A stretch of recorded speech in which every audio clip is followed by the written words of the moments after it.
1973 American crime ഡ്രാമയായി Francis Ford കൊപ്പേളയുടെ സംവിധാനത്തിലിറങ്ങിയ ഗോഡ് ഫാദർ എന്ന സിനിമയെക്കുറിച്ച് ഏതെങ്കിലും ഒരു സദസ്സിൽ സംസാരിക്കുമ്പോൾ അവിടെ ഒരു മലയാളി ഉണ്ടെങ്കിൽ ആദ്യം വരുന്നൊരു ചോദ്യം, നിങ്ങൾ സിദ്ദിഖ് ലാലിൻ്റെ ഗോഡ് ഫാദറിനെ കുറിച്ചാണോ പറയുന്നത്? അപ്പോൾ ആ ഗോഡ് ഫാദറിനെ കുറിച്ചല്ല, നമ്മൾ യഥാർത്ഥത്തിലുള്ള ഗോഡ് ഫാദറിനെ കുറിച്ചാണ് പറയുന്നത്. ഈ ലോക സിനിമയിലെ ഗോഡ് ഫാദറിനെ കുറിച്ചാണ് പറയുന്നത്.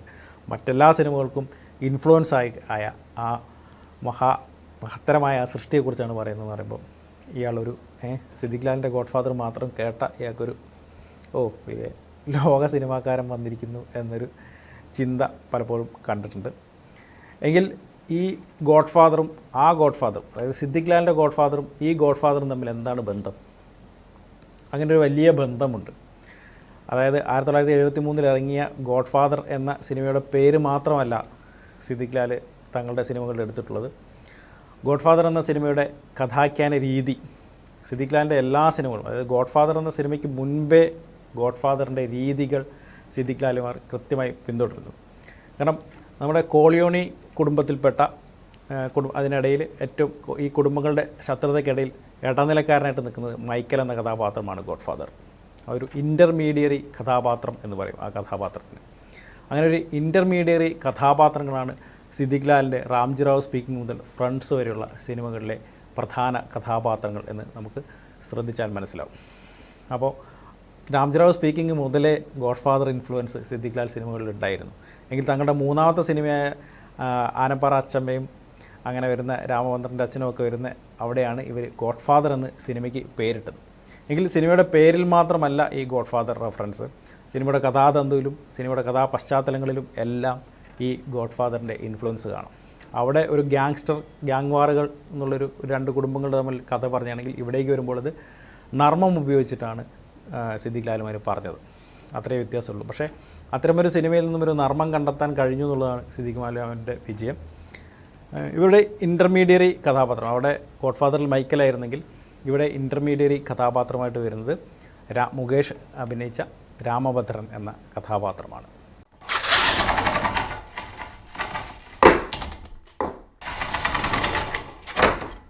നമ്മുടെ പുരാണങ്ങളിലെല്ലാം എടുത്തു നോക്കിക്കഴിഞ്ഞാൽ കഥാപാത്രങ്ങൾ, പോപ്പുലറായിട്ട് കഥാപാത്രങ്ങൾ, എല്ലാവരും ഇഷ്ടപ്പെടുന്ന കഥാപാത്രങ്ങൾ ഇത്തരം ഇൻ്റർമീഡിയറി കഥാപാത്രങ്ങളാണ്. മോസസ്, ജീസസ്, ശ്രീകൃഷ്ണൻ, മുഹമ്മദ് നബി, ഇങ്ങനെ എല്ലാ പുരാണങ്ങളിലൊക്കെ വരുന്ന കഥയിലൊക്കെ വരുന്ന നമ്മൾ ഏറ്റവും ഇഷ്ടപ്പെടുന്ന പ്രധാന കഥാപാത്രങ്ങൾ ഒരു ഇൻ്റർമീഡിയറി കഥാപാത്രങ്ങൾ, ഇതിൻ്റെ ഇടനില നിൽക്കുന്ന ശത്രുപക്ഷത്തിനും ഇപ്പുറത്തെ പക്ഷത്തിനും നല്ലവർക്കും ചീത്തവർക്കൊക്കെ ഒരുപോലെ ഇഷ്ടപ്പെടുന്നവരും ഇടയ്ക്ക് നിന്ന് ഇടനില പറയാനും സമാധാനം കൊണ്ടുവരാനും ഒക്കെ കഴിയുന്ന തരം കഥാപാത്രങ്ങളാണ് ഇൻ്റർമീഡിയറി കഥാപാത്രങ്ങൾ. ഇപ്പോൾ സിദ്ദിഖ് ലാലിൻ്റെ സിനിമകളിലെല്ലാം ഇത്തരം ഇൻ്റർമീഡിയറി കഥാപാത്രങ്ങളെയാണ് അവർ കൊണ്ടുവന്നിട്ടുള്ളതെന്ന് നമുക്ക് പരിശോധിച്ചാൽ മനസ്സിലാവും.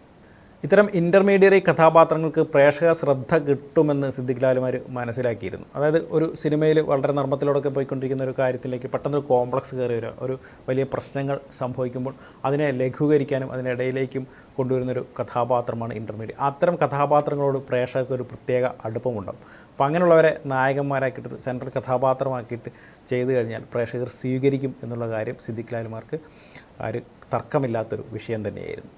89 ഇറങ്ങിയ റാംജി റാവു സ്പീക്കിങ്ങിൽ മനാർ മത്തായി അത്തരമൊരു ഇൻ്റർമീഡിയറി കഥാപാത്രമാവുമ്പോൾ ഇൻ ഹരിഹർ നഗറിൽ ആൻഡ്രൂസിനും സേതുവിനും ജോൺ ഹോനായ്ക്കുമിടയിലുള്ള ഇടനിലക്കാരാണ് മാധവനും അപ്പുക്കുട്ടനും തോമസ് കുട്ടിയും ഗോവിന്ദൻകുട്ടിയും അടങ്ങിയ 4 പേർ സംഘം. വിയറ്റ്നാം കോളനിയിൽ റാവുത്തർക്കും കോളനിക്കാർക്കുമിടയിൽ മോഹൻലാലിൻ്റെ കൃഷ്ണമൂർത്തി ഇൻ്റർമീഡിയറി ആവുമ്പോൾ കാബൂളിവാലയിൽ കന്നാസും കടലാസും, ഹിറ്റ്ലറിൽ മുകേഷ് ജഗദീഷ് തുടങ്ങിയവരാകുമ്പോൾ ഫ്രണ്ട്സിൽ അരവിന്ദനും ചന്തുവിനുമിടയിലെ ഇൻ്റർമീഡിയറി ക്യാരക്ടറാണ് ചക്കച്ചാമ്പറമ്പിൽ ജോയി എന്ന ശ്രീനിവാസൻ കഥാപാത്രം. പിന്നീട് സിദ്ദിഖും ലാലും വേർപിരിഞ്ഞ് 2 വഴികളിലൂടെ നടന്നു കഴിഞ്ഞപ്പോൾ ഇത്തരം ഇൻ്റർമീഡിയറി കഥാപാത്രങ്ങളെ പിന്നെ കാണാതായിട്ടുമുണ്ട്. അവരുടെ സിനിമകളിൽ ഇത്തരം ഇൻ്റർമീഡിയറി കഥാപാത്രങ്ങൾ അസ്തമിച്ചതായിട്ടും നമുക്ക് കാണാം. എങ്കിൽ യഥാർത്ഥത്തിലുള്ള 73 ഇറങ്ങിയ കൊപ്പേളയുടെ ഗോഡ് ഫാദർ എന്ന സിനിമയുടെ ഇൻഫ്ലുവൻസ് നമ്മുടെ സിദ്ദിഖ് ലാൽമാർക്ക് മാത്രമല്ല ഉണ്ടായിട്ടുള്ളത്, ലോക സിനിമയിൽ ഒരുപാട് ഉണ്ടായിട്ടുണ്ട്. ഇറങ്ങിയപ്പോൾ തന്നെ 15-16ഓളം അവാർഡുകൾ വാരിക്കൂട്ടിയ ചിത്രമാണ് ഗോഡ് ഫാദർ. അപ്പോൾ ആ ഗോഡ് ഫാദർ സിനിമയാണ് ഒരു ഗാങ്സ്റ്റർ സിനിമയുടെ, ആ ഗോഡ് ഫാദർ സിനിമയെ ബ്രേക്ക് ചെയ്യാൻ ഇതുവരെ ഒരു സിനിമ ഉണ്ടായിട്ടില്ല. അതിൽ നിന്ന് ഇൻഫ്ലുവൻസ് ഉണ്ടായിട്ട് അതിനെ അനുകരിച്ചുകൊണ്ട് ലോകം മുഴുവൻ സിനിമകളുണ്ടായി എന്നല്ലാതെ അതിനെ ബ്രേക്ക് ചെയ്യാൻ ഇതുവരെ ഒരു സിനിമ ഉണ്ടായിട്ടില്ല. ഗോഡ് ഫാദറിൻ്റെ തിരക്കഥാകൃത്ത് മരിയ പുസോ യാതൊരു അക്കാദമിക് ജ്ഞാനവുമില്ലാതെ എഴുതിയായിരുന്നു ആദ്യ തിരക്കഥ. പിന്നീട് അദ്ദേഹം തന്നെ കുറച്ച് തിരക്കഥ പഠിച്ചേക്കാം എന്നൊക്കെ വെച്ചിട്ട് ഒരു ഇൻസ്റ്റിറ്റ്യൂട്ടിൽ പോയി എങ്ങനെ തിരക്കഥ ഒരുക്കാം എന്നൊക്കെ പഠിക്കാൻ വേണ്ടിയിട്ട് അപ്പോൾ നോക്കുമ്പം അവിടുത്തെ ഉദാഹരണമായി പഠിപ്പിച്ചുകൊണ്ടിരുന്നത് ഗോഡ് ഫാദറിൻ്റെ തിരക്കഥയാണെന്നും വായിച്ച് കേട്ടിട്ടുണ്ട്. 74 പാർട്ട് 2ഉം 90 പാർട്ട് 3യും ഇറങ്ങിയ ഗോഡ് ഫാദർ മൂന്നാം പാർട്ടിൻ്റെ പരാജയത്തിന് ശേഷം പുതുതായി ചെയ്തില്ല. എങ്കിലും 2020 മൂന്നാം പതിപ്പ് റിലീസിങ് ചെയ്തപ്പോൾ അവിശ്വസനീയമായ കളക്ഷൻ ലഭിച്ചു. മലയാളത്തിൽ സിദ്ദിഖ് ലാൽ മാരല്ലാതെയുള്ള സംവിധായകരും ഗോഡ് ഫാദറിൻ്റെ ഇൻഫ്ലുവൻസ് ആയത് കാണാം. വളരെ റീസെൻ്റായി അമൽ നീരദ് ചെയ്ത ഭീഷ്മപർവം പുരാണത്തിലെ ഭീഷ്മർ ശരശയ്യയിൽ കിടന്നതിൻ്റെ റെഫറൻസ് ആണെന്ന് പറയുന്നുണ്ടെങ്കിലും മമ്മൂട്ടിയുടെ മൈക്കലപ്പനും അദ്ദേഹത്തിൻ്റെ കുടുംബങ്ങൾ ചേർന്നുള്ള ഫോട്ടോ സെഷനും എല്ലാം ഗോഡ് ഫാദർ ഓർമ്മിപ്പിച്ചു. അമലിൻ്റെ തന്നെ ഇയോബിൻ്റെ പുസ്തകത്തിലും ഗോഡ് ഫാദർ മേക്കിംഗ് കാണാം. ഈ അടുത്ത് മഹേഷ് നാരായണൻ ഒരുക്കിയ ഫഹദ് ചിത്രം മാലിക്കിലെ ആദ്യ 20 മിനിറ്റ് സീനും ഗോഡ് ഫാദർ റെഫറൻസ് ആയിരുന്നു. മലയാളത്തിൽ മാത്രമല്ല ഇന്ത്യൻ സിനിമയിലും ലോക സിനിമയിലും ഏറെ അനുകരിക്കപ്പെട്ട സിനിമയാണ് ഗോഡ് ഫാദർ. ഇറങ്ങിയ ഉടനെ തന്നെ മറ്റ് 10ഓളം ലോക സിനിമകളിൽ ഗോഡ് ഫാദർ റെഫറൻസ് ഉണ്ടായിരുന്നു. പിന്നീട് ഉണ്ടായിട്ടുണ്ട്. എങ്കിലും ആ ഇറങ്ങിയ ഉടനെ തന്നെയുള്ളൊരു 10 സിനിമകൾ Bronx Tale, Scarface, New Jack City, Road to Perdition, Lock Stock and 2 സ്മോൾ ബാരൽസ്, ഗുഡ് ഫെലാസ് തുടങ്ങി ധാരാളം സിനിമകൾ. എങ്കിൽ ഗോഡ് ഫാദർ പോലെ ഒരു ഗാങ്സ്റ്റർ സിനിമയിലും സീരിയസ് സിനിമയിൽ നിന്നും എല്ലാ ആളുകളും ഗാങ്സ്റ്റർ ആയിട്ടുള്ള സിനിമകളും അല്ലെങ്കിൽ സീരിയസ് ആയിട്ടുള്ള സിനിമകളും ഇൻ്റർമീഡിയറ്റ് കഥാപാത്രങ്ങളൊക്കെ എടുത്തപ്പോൾ ഇതിനെ ഒരു നർമ്മത്തിലൂടെ പറയുകയും വളരെ കോമിക് ട്രാക്കിൽ ഒതുക്കിയിട്ട് ഒരു ഇൻ്റർമീഡിയറ്റ് കഥാപാത്രം അവരുടെ 10ഓളം സിനിമകളിൽ തന്നെ ഇൻ്റർമീഡിയറ്റ് കഥാപാത്രങ്ങളെ കൊണ്ടുവരാം എന്നും കണ്ടുപിടിച്ചത് സിദ്ദിഖ് ലാൽമാരായിരിക്കും. അത്തരം ചിന്തകളുള്ളത് മലയാളി സംവിധായകന്മാർക്കാണ് എന്നുള്ളതിൽ നമുക്ക് അഭിമാനിക്കാം.